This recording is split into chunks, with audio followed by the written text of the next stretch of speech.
बहुत मज़ेदार नरम गोश्त वाली रेस्टोरेंट स्टाइल की बीफ टिक्का कढ़ाई बनके तैयार हो गई है। आप इसको लाज़मी ट्राई करें और अपने वीकेंड को स्पेशल बनाएँ। मैं हूँ यास्मीन शेख और आज मैं बना रही हूँ बीफ टिक्का कढ़ाई। बीफ टिक्का कढ़ाई बहुत आसानी के साथ बनती है। कढ़ाई बनाने के लिए मसालों का एक खास तनासुब रखा जाता है, तो वो आप जो भी मैं क्वांटिटी बताऊँ उसको लाज़मी नोटिस कर लीजिएगा क्योंकि बार-बार बताने का टाइम नहीं होता और वीडियो लंबी हो जाती है। तो चलें टाइम ज़ाया किए बगैर शुरू करते हैं। टिक्का कढ़ाई बनाने के लिए एक कढ़ाई को मैंने बर्नर पे रख लिया है। अब सबसे पहले इसमें गोश्त जाएगा। गोश्त के साथ ही मैं इसके अंदर 1.5 कप पानी डाल दूंगी। 1.5 ग्लास इसके अंदर मैंने तकरीबन पानी डाल दिया है। गोश्त मैंने बोन का लिया है जो कि 750 ग्राम है।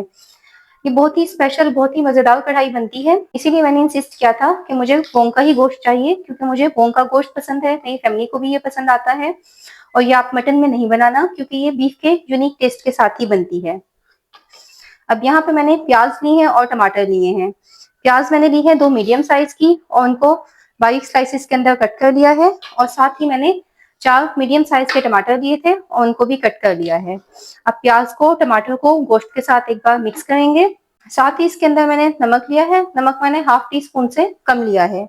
इन तमाम चीजों को अच्छे तरीके से मिक्स कर लेंगे और पानी के हीटअप होने का इंतजार करेंगे।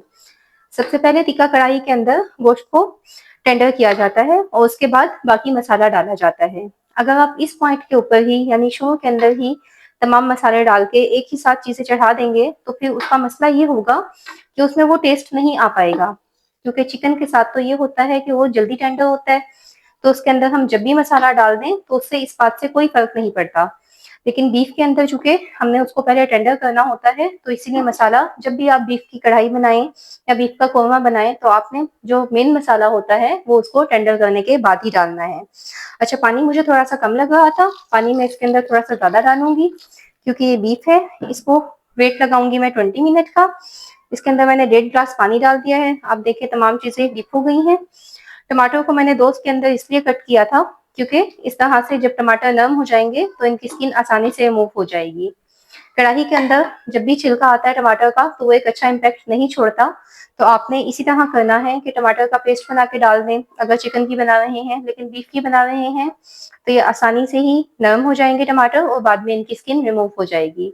तो अब मैं इसको 20 मिनट्स के लिए वेट लगा दूंगी, फिर मिलते हैं 20 मिनट्स के बाद। 20 मिनट हो गए हैं। गोश्त मैंने चेक कर दिया है। गोश्त देखें कितना नरम नरम लग रहा है, मुकम्मल तौर पर टेंडर हो चुका है। अब यहाँ पे मैं चिमटे की मदद से टमाटरों की स्किन रिमूव कर दूंगी। टमाटर बिल्कुल नरम है तो ये देखें कि इनकी स्किन कितनी आसानी से रिमूव हो रही है। कढ़ाई की खूबसूरती ही यही है कि उसके अंदर टमाटर वैसे ही आए, उनकी स्किन ना आए, क्योंकि अगर टमाटर की स्किन एकदम से मुंह में आ जाती है तो वो कढ़ाई का सारा मजा खराब कर देती है। अब इसकी स्किन मैंने रिमूव कर दी है। यहाँ पे मैं इसका पानी जो थोड़ा बहुत इसके अंदर है वो खुश्क कर लूंगी। उससे होगा ये कि प्याज और टमाटर भी इसके अंदर मिक्स हो जाएंगे। अच्छा, इसका पानी हाई फ्लेम के ऊपर खुश्क करना है, फ्लेम को लो नहीं करना क्योंकि गोश्त तकरीबन गल चुका है। तो इससे होगा ये कि अगर हम लो फ्लेम पे करेंगे तो इस टाइम पे गोश्त टूट जाएगा। एक और ध्यान आपने ये रखना है कि चमचा एहतियात से चलाना है ताकि गोश्त की शेप खराब ना हो, वो ना टूटे। अब यहाँ पे आके मैं इसके अंदर आधा कप ऑयल ऐड कर दूंगी। अब जिस तरह मैं इसका पानी खुश्क कर रही हूँ तो आपने इसी पॉइंट पर ही ऑयल ऐड करना है, क्योंकि अगर आप इसको खाली पानी के अंदर ही तेज आंच के ऊपर खुश्क करेंगे तो उससे होगा ये कि गोश्त टूट जाएगा और उसके अंदर एक वसीला टेस्ट नहीं आएगा। लेकिन अगर इस पॉइंट के ऊपर आप साथ ही ऑयल ऐड कर देंगे तो उससे होगा ये कि गोश्त के अंदर एक अच्छा सा जूसी टेस्ट आ जाएगा। 1 टेबल स्पून मैंने अदरक लहसुन का लिया है जिसको मैंने मोटा कूट लिया था, इसको भी डाल देंगे और इसको भी साथ ही भून लेंगे ताकि अदरक लहसुन भी कच्चे ना रहें, वो मुकम्मल तौर पर पक जाएं। आप देखें टमाटर तकरीबन मैश हो चुके हैं, प्याज मिक्स होती जा रही है। मैं इसको तेज आंच पे अच्छे तरीके से भून लूंगी। 5 मिनट लगे हैं मुझे और आप देख सकते हैं कि इसका पानी मुकम्मल तौर पर खुश्क होने की तरफ जा रहा है। अब यहाँ पे मैंने 8 हरी मिर्चें ली हैं जिनको इस तरह से दरमियान में से कट लगा लिया था। मैं इसके अंदर हरी मिर्चें डालूंगी, फ्लेम को लो करूंगी और साथ ही इसके अंदर 2 टेबल स्पून मैंने दही के शामिल कर देने हैं। दही को मैंने विस्क नहीं किया, इसलिए दही को इसके अंदर फौरी तौर पर आपने चमचा हिलाते हुए मिक्स करना है। उससे ये होगा कि दही इसके अंदर मुकम्मल तौर पर एब्जॉर्ब हो जाएगी। लेकिन दही मुकम्मल तौर पर मिक्स हो गई है। अब यहाँ पे जो इसका एक खास किस्म का टिक्का मसाला बनाया जाता है, उसका मैं इसके अंदर 1 टेबलस्पून डाल लूंगी और दही का पानी खुश्क होने तक इसको अच्छे से फ्राई कर लूंगी। बाकी मसाला मैं इसके अंदर बिल्कुल आखिर में डालूंगी। अब ये मसाला बनाने के लिए मैंने इसके अंदर 1 टेबलस्पून टिक्का मसाला लिया है, वो आप किसी भी ब्रांड का ले सकते हैं। साथ ही इसके अंदर जाएगा 1 टीस्पून चाट मसाला, 1 टेबलस्पून धनिया पाउडर और 1 टीस्पून ही इसके अंदर भुना कुटा जीरा जाएगा। इसके अलावा इसके अंदर और कुछ भी नहीं जाएगा। बीफ का अपना टेस्ट लिए ये बहुत ही यूनिक सी बहुत मजेदार कढ़ाई तैयार हो जाती है।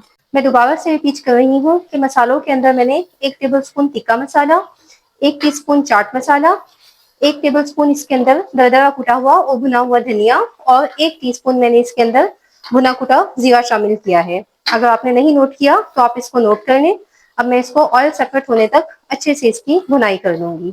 3 मिनट हो गए हैं मुझे इसकी बुनाई करते हुए। आप देखें ऑयल मुकम्मल तौर पे इसका सेपरेट हो गया है और इससे कितना थिक सी कितने अच्छे टेक्सचर वाली एक कढ़ाई बन रही है। अब यहाँ पे जो मैंने इसका बाकी मसाला बचाया था 2 टेबलस्पून, इसके अंदर टोटल 3 टेबलस्पून मसाला जाना है, तो 2 टेबलस्पून मैंने बचा लिया था और 1 टेबलस्पून मैंने यूज कर लिया था। इसको अच्छे से मिक्स करेंगे। इसके साथ ही इसके ऊपर मैं हरा धनिया, लंबाई की कटी हुई हरी मिर्चें और कटी हुई अदरक इसके ऊपर डालूंगी। इन तमाम चीजों को 1 से 2 मिनट के लिए अच्छे तरीके से मिक्स करूंगी। मसाले को आखिर में डालने का पर्पज ये होता है कि उसकी खुशबू और उसका टेस्ट बहुत ज्यादा इनहेंस हो जाता है। बहुत रिच टेस्ट वाली बहुत ही मजेदार कढ़ाई बनती है। अच्छा ये देखिए आप, ये बिल्कुल खुश्क खुश्क सा हो गया है। अगर मैं यहाँ पे मसालों को मजीद भूनूंगी तो मसाले जलने का चांस ज्यादा है, वो पकेंगे नहीं। तो यहाँ पे मैं इसके अंदर थोड़ा सा पानी ऐड करूंगी। पानी यहाँ पे आप अपने हिसाब से एडजस्ट कर सकते हैं। अगर आपको ज्यादा ग्रेवी पसंद है तो आप ज्यादा पानी डाल लें, लेकिन चूंकि मैं बिल्कुल प्रोफेशनली खाना बना रही हूँ, बिल्कुल प्रोफेशनल स्टाइल की कढ़ाई बना रही हूँ, तो इसलिए मैं इसके अंदर ज्यादा पानी नहीं डालूंगी। ये देखें इसके अंदर बिल्कुल थोड़ा सा पानी जाएगा, ये आधा कप से भी कम है, एक बिल्कुल छोटे बॉल जितना।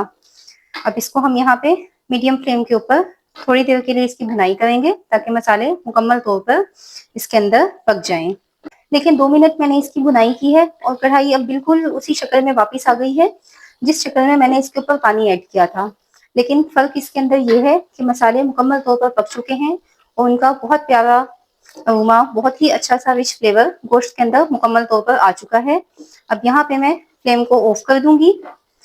एक बॉल लिया है मैंने, बॉल को बीच में रखेंगे।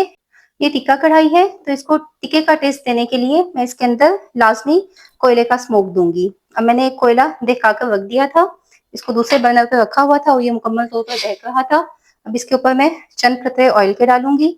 ऑयल इसी में से ले लिया और ये देखें कितना मैजिकल सा व्यू है, कितना प्यारा एकदम से इसने स्मोक देना शुरू कर दिया है।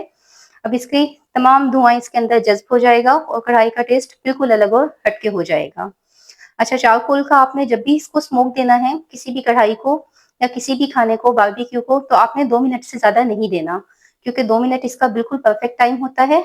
2 मिनट हो गए हैं, अब मैं इसको अनकवर कर रही हूँ। बहुत प्यारी खुशबू और बहुत प्यारा टेस्ट। अब मैं कढ़ाई को सर्व करके आपको दिखाती हूँ। बहुत मजेदार बीफ टिक्का कढ़ाई बनकर बिल्कुल तैयार हो चुकी है। बहुत मजेदार, बहुत ही शानदार टेस्ट वाली बीफ टिक्का कढ़ाई बनके तैयार हो गई है। मैं गारंटी देती हूँ कि आप एक बार बनाएंगे तो आप इसको लाजमी दोबारा बनाएंगे और अपने स्पेशल मेन्यू में शामिल करेंगे। तो फिर मिलती हूँ एक नई रेसिपी के साथ।